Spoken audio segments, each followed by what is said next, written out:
So now, the bottom line here really is, if the CIO and the CISO are not successful together, they're not going to be successful, because they're both going to be held accountable when things go wrong. It doesn't matter whether the problem is security or functionality.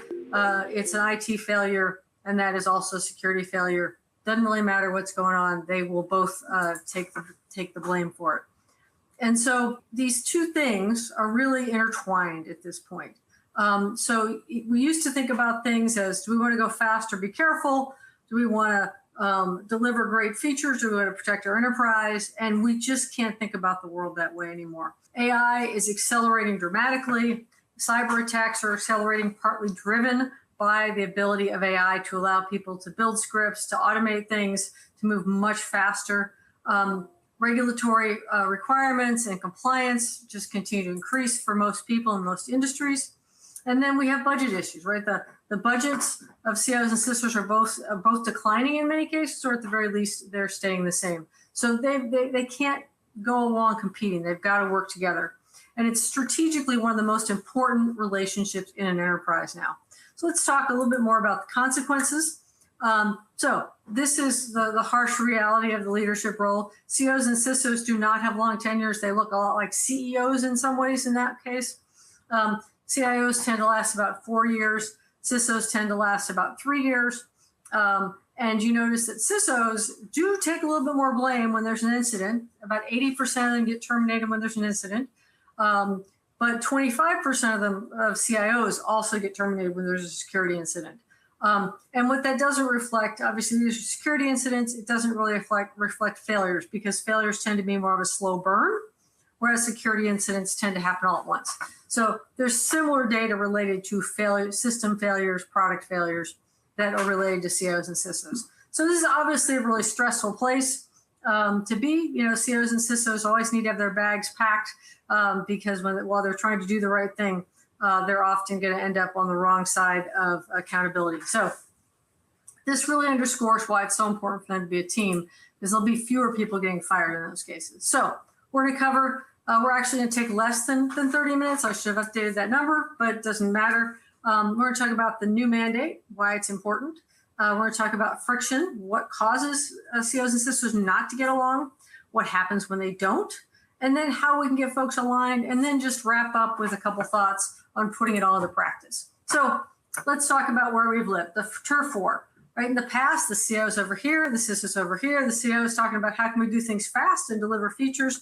The CISO's, you know, how do we protect our enterprise and have caution?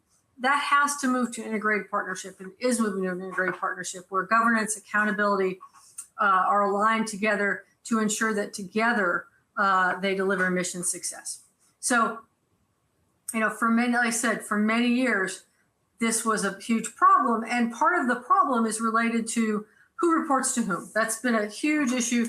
Not a lot of CIOs report to CISOs, but CISOs may report to CIOs and may report to somebody else. I'm going to talk in just a second about one model, but I also want to point out to you that is not the most important point. CIOs and CISOs have to be partners regardless of who each of them reports to.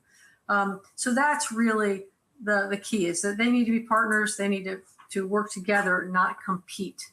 So let's talk about why the relationship is frequently fraught.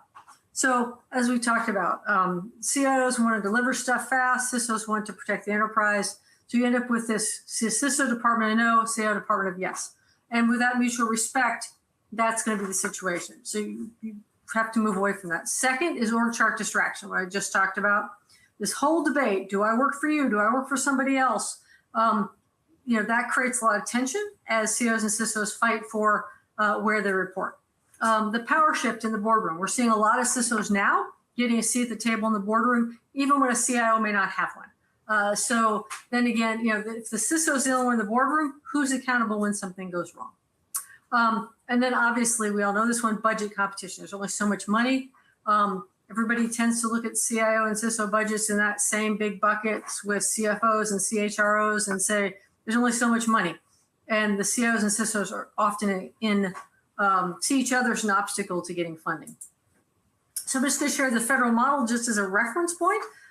This is not a requirement that, or even my recommendation of a model. It's one model, which is by law, the federal government all CISOs report to CIOs. The point of sharing that is because it provides clarity. Everybody knows who works for whom and how it works. So doesn't have to be this, but the real message for you in the public sector or elsewhere, in the private sector or elsewhere in the public sector where this is not the case, is clearly define accountability. It has to be explicit. You can't wait for a crisis for it to be negotiated. So ambiguity impacts the ability of the two partners to work together.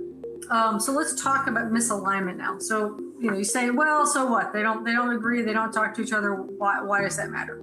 Well, it causes a lot of problems. I'm going to share 5 of them. You can probably come up with another 10 or 15 for me.